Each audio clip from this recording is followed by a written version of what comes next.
அடையாறில் ஒரு நாள். அடையாறில் அப்படி என்னப்பா இருக்குது, இன்றைக்கி என்ன பார்க்க வேண்டிய இடம்லாம் இருக்குது அப்படின்னு கேட்குறவங்களுக்கு அடையாறில் என்னென்னலாம் இருக்குது, சிறப்பான விஷயங்கள் அப்படிங்கிறத பற்றி உங்களுக்கு ஒன்று ஒன்றா விவரிக்கிறேன். ஃபஸ்ட்டு நம்ம பார்த்தோம்னா, அடையாறுலேருந்து வந்தோம்னா பெசன்ட் நகர் என்ட்ரி ஆகிறதுக்கு முன்னாடியே தியோசாபிக்கல் சொசைட்டின்னு ஒன்று இருந்துச்சு. அதில் வந்து 600 வருட பழமையான அடையார் ஆலமரம், அடையாறுனாலே ஆலமரங்கிற மாதிரி ஃபேமஸாக சொல்லிகிட்டு இருப்பாங்க. அந்த ஆலமரம் இருக்குது. அது கிட்டத்தட்ட பார்த்திங்கன்னா ஒரு 2 ஏக்கர் பரப்பளவு கொண்டதாக இருக்கும். ஆனால் இப்போது அந்த ஆலமரம் வந்து கொரோனாக்கு அப்புறம் ஆப்ரேட் பண்ணுறதில்ல. அதோட என்ட்ரன்ஸு காணொலியை நான் உங்களுக்கு போடுறேன். இந்த பகுதி பார்த்திங்கன்னா காலையில் ரொம்ப பரபரப்பாக இருக்கும்.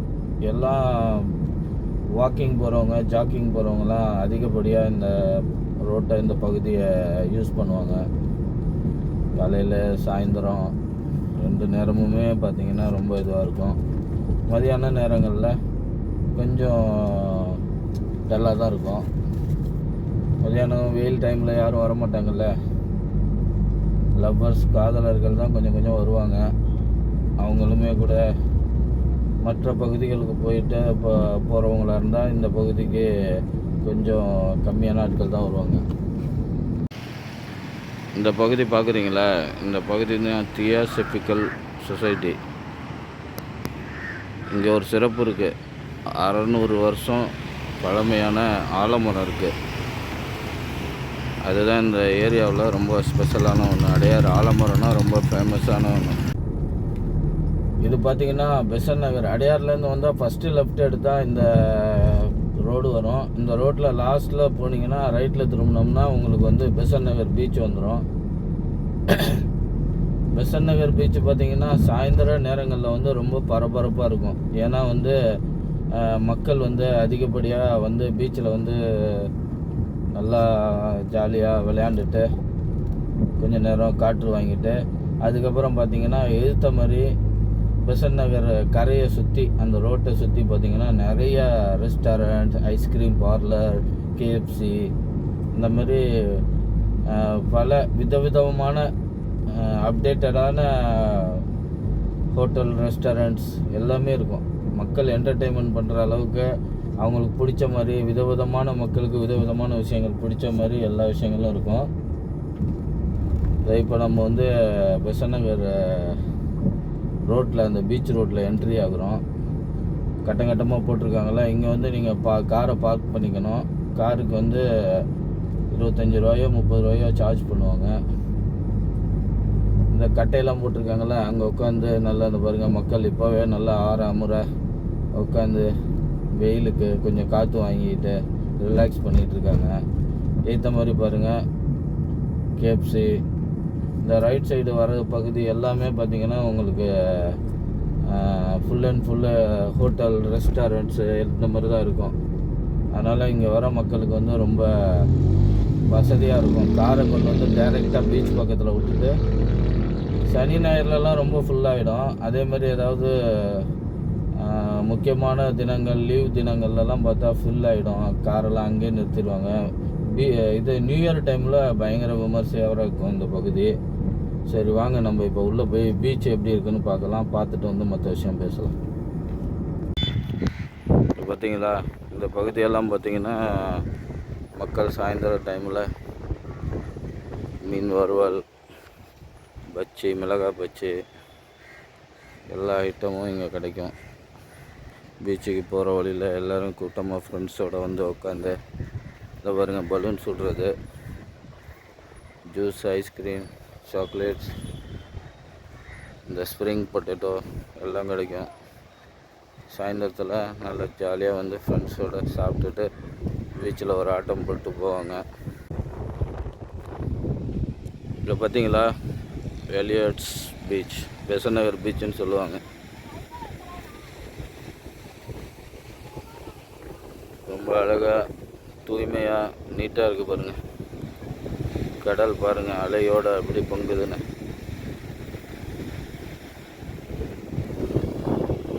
கடல் அலை பாருங்கள்.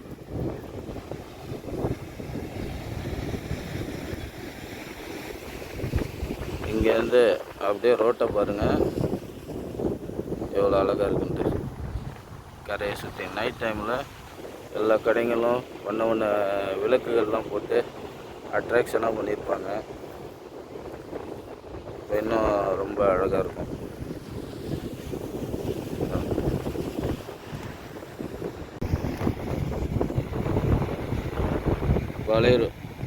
அலை பயங்கர ஆக்ரோஷமாக இருக்குது பாருங்க.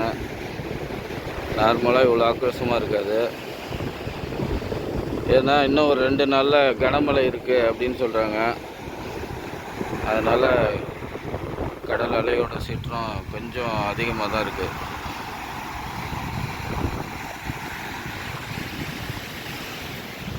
இங்கே பாருங்கள், இந்த பார்த்தீங்களா இந்த நினைவு சின்னம் கார்ல் ஸ்மித். ஒரு டச்சுக்கார மாலுமி வந்து ஒரு பெண்மணி பீச்சில் குளிக்க போகும்போது கடலில் மாட்டிக்கிட்டாங்க. அவங்கள காப்பாற்றிட்டு அவர் வந்து உயிரை விட்டுட்டார். அதனால் அவர் ஞாபகமாக இங்கே ஒரு நினைவு சின்னம் வச்சுருக்காங்க. அந்த காலத்தில் பார்த்திங்கன்னா இந்த காம்பவுண்டெல்லாம் இருக்காது, வெறும் அந்த நினைவு சின்னம் தான் இருக்கும். நாங்களாம் என்ன நினச்சிக்கோன்னா குளிச்சுட்டு வந்து இங்கே ட்ரெஸ் மாற்றுற இடம்ன்ட்டு. ஆனால் அதுதான் இல்லை. அது வந்து ஒருத்தர் உதவி பண்ண நினச்சி அவர் தன் உயிரை விட்டதுனால அவருக்கு வந்து பெருமைப்படுத்தும் விதமாக இங்கே வச்சுருக்காங்க. இது மாதிரி நிறைய சின்னங்கள் சென்னையில் இருக்குது. நம்மளாம் நினச்சிக்குவோம் அது கடந்து போகும்போது ஏதோ தூணு ஏதோ ஒன்று அப்படின்ட்டு. ரெண்டாவது இன்னொரு விஷயம் என்னென்னா, இந்த பெசன்ட் நகர் எலியட்ஸ் பீச்சுங்கிற எட்வர்ட் எலியட் அப்படிங்கிறவர், அவர் வந்து அந்த காலத்து போலீஸ் துறையில் நம்ம கமிஷனர் அந்த மாதிரி கேட்டகரியில் இருந்தார். அவரோட கண்ட்ரோலில் இருந்துச்சு. அவர் நினைவாக அந்த பேர் வச்சாங்க. அதுக்கு முன்னாடி இந்த பெசன்ட் நகர் பீச்சு பிரிட்டிஷ் கண்ட்ரோலில் இருக்கும்போது தமிழர்கள் வந்து குளிக்கிறதுக்கோ பார்வையிடுறதுக்கோ அலோடு இல்லாமல் வெள்ளைக்காரர்கள் உபயோகிக்கிறதுக்காக இருந்த பகுதி தான் இந்த பெசன்ட் நகர் எலியட்ஸ் பீச். ஸோ நம்ம எலியட்ஸ் பீச்சை பார்த்துட்டு அப்படியே கிளம்புறோம். அப்படியே வந்தீங்கன்னா இங்கே லெஃப்ட் சைடில்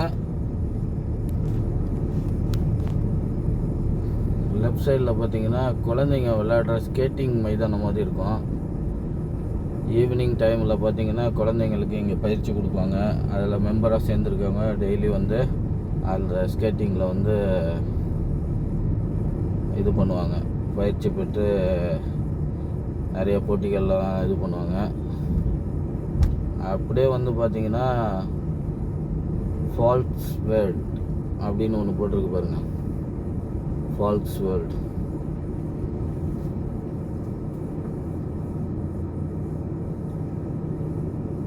இந்த பகுதி பார்த்திங்கன்னா ஃபிக்ஸடாகவே வந்து குழந்தைகள் ஆக்டிவிட்டீஸ், ராட்டனம், மற்றபடி ஊஞ்சல்,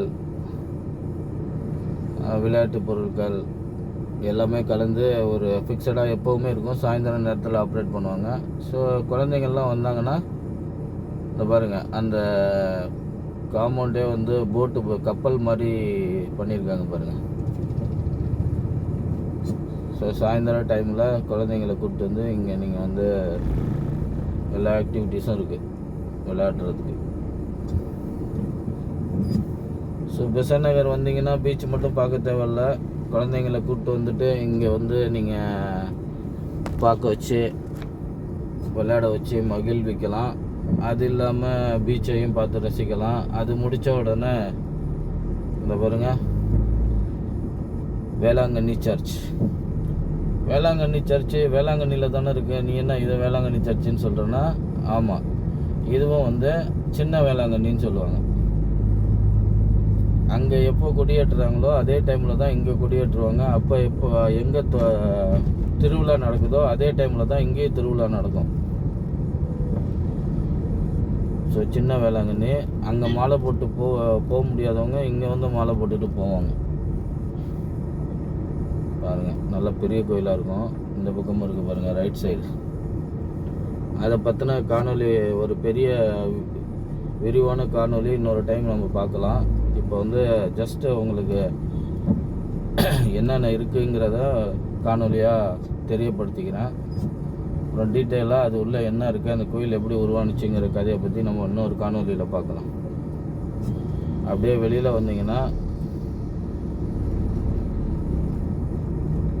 அங்கே பஸ் ஸ்டாப் வரும். பஸ்ஸில் வர மக்கள் நேராக பெசன்ட் நகருக்கு, உங்களுக்கு அடையார் வந்துட்டிங்களா உங்களுக்கு பெசன்ட் நகருக்கு இது இருக்குது. இங்கே பாருங்கள், பக்கத்தில் சந்தோஷ் ஹாஸ்பிட்டல் இருக்குது, பெரிய ஹாஸ்பிட்டல். நேராக வந்தீங்கன்னா ரைட் சைடு போய் கொஞ்சம் தூரம் போனோம்னா லெஃப்ட் சைடில் ஒரு டெப்போ இருக்குது. அங்கேருந்து பெசன்ட் நகர் பஸ்ஸு கிளம்பும். நீங்கள் பஸ்ஸில் வர மாதிரி இருந்தால் உட்காந்துட்டு இடம் பிடிக்கணுன்னா நேராக அங்கே போயிட்டிங்கன்னா அங்கேருந்து உட்காந்துட்டு வரலாம். இல்லைனா 2வது ஸ்டாப்பு இந்த முனையில் இருக்குது பாருங்கள், அந்த இடத்துல வந்து ஏறிக்கலாம். நீங்கள் ஏறிக்கிட்டிங்கன்னா இங்கேருந்து உங்களுக்கு டைரெக்டாக பஸ் இல்லைனா கூட மாறி போய்க்கலாம். அடையார் போயோ கிண்டி போயோ இல்லை எந்த பக்கம் போகுதோ அந்த பக்கம் போய் திருவான்மையூர் போயோ. இப்போ நம்ம அடுத்ததாக போகிற பகுதி பார்த்திங்கன்னா அஷ்டலட்சுமி கோயில் தான். அதுவும் ரொம்ப ஃபேமஸான கோயில். கிறிஸ்தவர்கள் வந்தீங்கன்னா பெசன்ட் நகர் கோயிலில் வேளாங்கண்ணி கோயிலுக்கு போயிடுங்க. நம்ம மக்கள், தமிழ் மக்கள், இந்து மக்கள் வந்தாங்கன்னா பீச்சை முடிச்சுட்டு, இல்லை கோயிலுக்கு ஃபஸ்ட்டு வந்துட்டு அதுக்கப்புறம் பீச்சுக்கு போய் ஆட்டம் போட்டுட்டு அப்புறம் ஹோட்டலில் போய் சாப்பிட்டுட்டு பொறுமையாக வீட்டுக்கு போகலாம். ஸோ உங்களுக்கு ஒரு அரை நாள் ஒரு நாள் என்டர்டெயின்மெண்ட் பண்ணுறதுக்கு ஏற்ற மாதிரி இந்த பகுதி அமைஞ்சிருக்கும்னு நான் நம்புகிறேன். இந்த பாருங்கள், இந்த போலீஸ் பூத்துலேருந்து நீங்கள் லெஃப்ட்டு போகணும். லெஃப்ட்டு போனீங்கன்னா பெசன்ட் நகர் சர்ச்சிலேருந்து நேராக வந்தீங்கன்னா ஃபஸ்ட்டு லெஃப்ட்டு திரும்பி வந்துக்கிட்டே இருந்தீங்கன்னா ஒரு போலீஸ் பூத் வரும். அந்த போலீஸ் பூத்தில் நீங்கள் லெஃப்ட் எடுக்கணும். லெஃப்ட் எடுத்துனோன்னா நேராக முட்டுற பகுதி இந்த பாருங்கள், Varma clinic, advance dental care, the advance residency service apartment அதெல்லாம் வருதில்ல, அதில் அப்படியே லெஃப்ட் எடுக்கணும். லெஃப்ட் எடுத்துகிட்டு நேராக போக தேவையில்ல, நீங்கள் அப்படியே உடனே ஒரு ரைட் வருது பாருங்கள், அந்த ரைட் எடுக்கணும். எடுத்து நேராக நீங்கள் போக வேண்டியதான். போயிட்டே இருந்தீங்கன்னா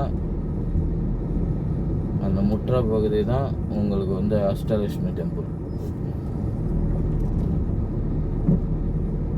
இதுவும் ரொம்ப சக்தி வாய்ந்த ஃபேமஸான டெம்பிள் தான், பெரிய டெம்பிள். என்ன கொஞ்சம் பழசாக ஒரு மாதிரி இருக்குங்கிறீங்கன்னா, இது கோயில் கடற்கரை பக்கத்தில் இருக்கனால அந்த கடற்கரை காற்றால் அதிகமாக அரிக்கப்படும். பார்த்தீங்களா கோயில் அஷ்டலட்சுமி கோயில்.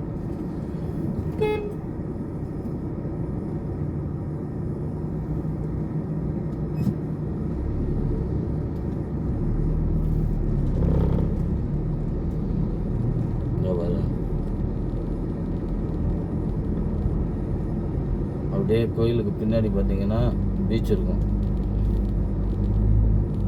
இந்த பீச்சில் கூட நீங்கள் வந்து ஜாலியாக என்டர்டெயின்மெண்ட் பண்ணலாம். கோயிலுக்கு இந்த பக்கத்துலேயும் பாருங்கள், இந்த சைட்லேயும் உங்களுக்கு பீச்சு தான். அதனால் நீங்கள் வந்து அந்த பீச்சுக்கு தான் போகணும் அப்படிங்கிறது இல்லை. கோயிலுக்கு வந்து கொஞ்சம் சீக்கிரமாக லேட் ஆகிடுச்சு அப்படின்னா நீங்கள் இந்த பீச்சை கூட வந்து பார்த்து ரசித்து விளையாண்டுட்டு மகிழ்வித்துட்டு போகலாம்.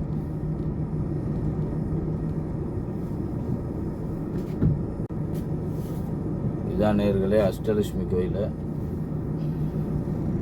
வாங்க, உங்களுக்கு வந்து நேராக எப்படி இருக்குங்கிறத காணொலியில் காட்டுறேன்.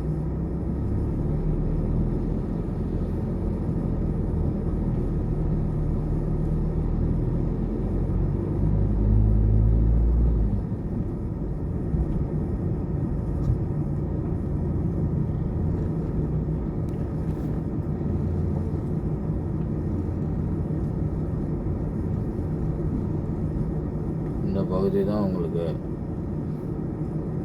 இது வழியாக தான் உள்ளே போவாங்க மக்கள். இந்த பாருங்க, உள்ளே வந்து பெயிண்ட் பண்ணிக்கிட்டு இருக்காங்க. கோயில் திருவிழா வரும்போது பெயிண்ட் பண்ணிகிட்டு இருக்காங்க. அடிக்கடி இந்த பீச் ஓரமாக இருக்கிற கட்டடம்லாம் பார்த்திங்கன்னா அந்த பீச்சு காற்றுக்கு வந்து ரொம்ப உதிர்ந்து உழுவுற அளவுக்கு அந்த காற்றோட தன்மை இருக்கும். உங்களுக்கு பில்டிங்னு இல்லை, காருமே பார்த்திங்கன்னா பயங்கரமாக துரு பிடிக்கும். அதுதான் இந்த கடற்கரை பகுதியில். இப்போ நம்ம அங்கேருந்து இங்கே உள்ள பகுதிகளை பார்த்தாச்சு. வாங்க இப்போ நம்ம அந்த பாம்பன் சுவாமிகள், பாம்பன் குருநாதர் திருக்கோயில், அதில் போயிட்டு என்ன இருக்குதுன்னு உங்களுக்கு காணொலியாக காட்டுறேன். அது உள்ள வளாகத்துக்குள்ளே தான் நம்ம போகிறோம்.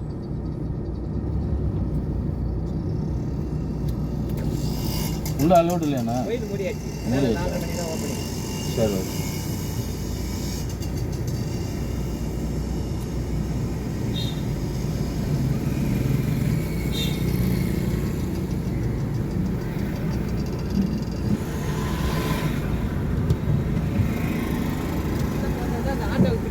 வண்டி விட்டு லாக் பண்ணிட்டு உள்ள போயிட்டு உட்காரு.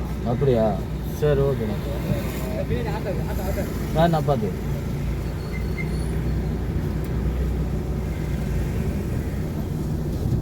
உங்களுக்கு அந்த பாம்பன் சுவாமிகள் கோயிலையும் காமிச்சிடலான்னு பார்த்தேன். 4 மணிக்கு தான் ஓப்பன். பொதுவாகவே நம்ம தமிழ்நாட்டில் பார்த்திங்கன்னா 12லேருந்து 4 கோயில் எல்லாமே க்ளோஸ் ஆகி தான் இருக்கும். அது உங்களுக்கே தெரியும். மதியான நேரத்தில் யாரும் வர மாட்டாங்கன்ட்டு.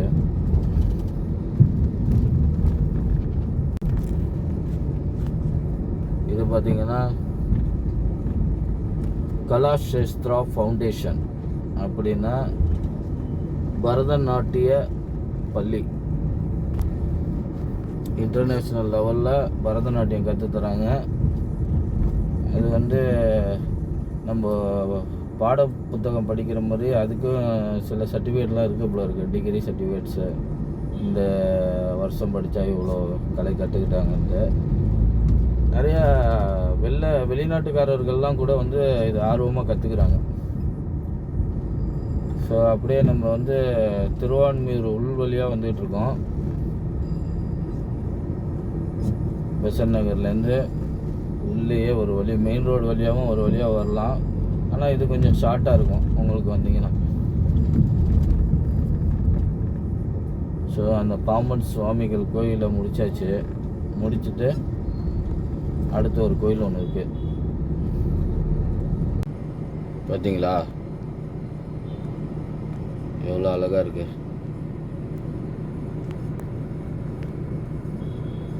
எவ்வளோ சூரியன் அடிக்கிறனால சரியாக தெரில. உங்களுக்கு வந்து அந்த காணொலி வந்து இன்னொரு டைமு கோயிலை பற்றி டீட்டெயிலாக, பழங்கால கோயில் வரிசையில் இந்த கோயிலும் இருக்குது. இதை பற்றின சிறப்பு விஷயங்களை பற்றி ஒரு பேசும்போது டீட்டெயிலாக உள்ளே போய் எல்லா விஷயங்களையும் காட்டுறேன். இந்த பாருங்கள், தெப்பக்குளம் ரைட்டில் இருக்குது. ஆனால் தெப்பக்குளத்தை யாரும் சுதந்திரமாக விடுறதில்ல. அது சுற்றி ஃபுல்லாக பைக்கு, காரு எல்லாத்தையும் நிறுத்திடுறாங்க. ஏன்னா யாராவது வீட்டு பக்கத்தில் காம்பவுண்ட் பக்கத்தில் நிறுத்தினா அவங்க கேட்பாங்கல்ல, இப்போ ஏப்பா எங்கள் வீட்டு பக்கத்தில் நிறுத்துறேன்னு. கோயிலோ இதோன்னா யாரும் கேட்க மாட்டாங்க.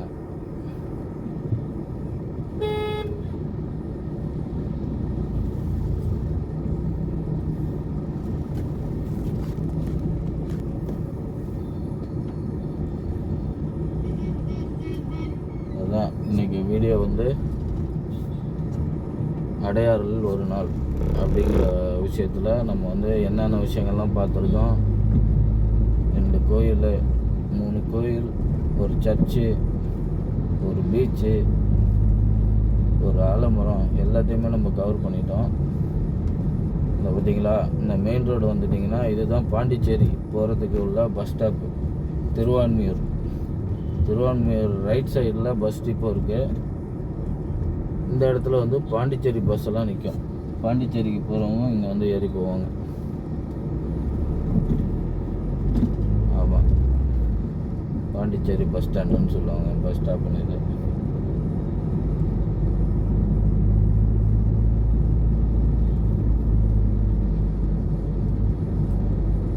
பாருங்க நேயர்களே, இந்த கோயிலோட கோபுரம் பக்கத்துலேயே இங்கே ஒரு பஸ் ஸ்டாப் கூட இருக்குது. சாமி கும்பிட்டு இந்த பக்கம் போகிறவங்க இங்கேயே ஏறி போயிடலாம். ஸோ இந்த காணொலியை உங்களுக்கு காட்டினதில் ரொம்ப சந்தோஷம். வேறு ஒரு நல்ல ஒரு காணொலியோடு உங்களை மீண்டும் வந்து சந்திக்கிறேன்.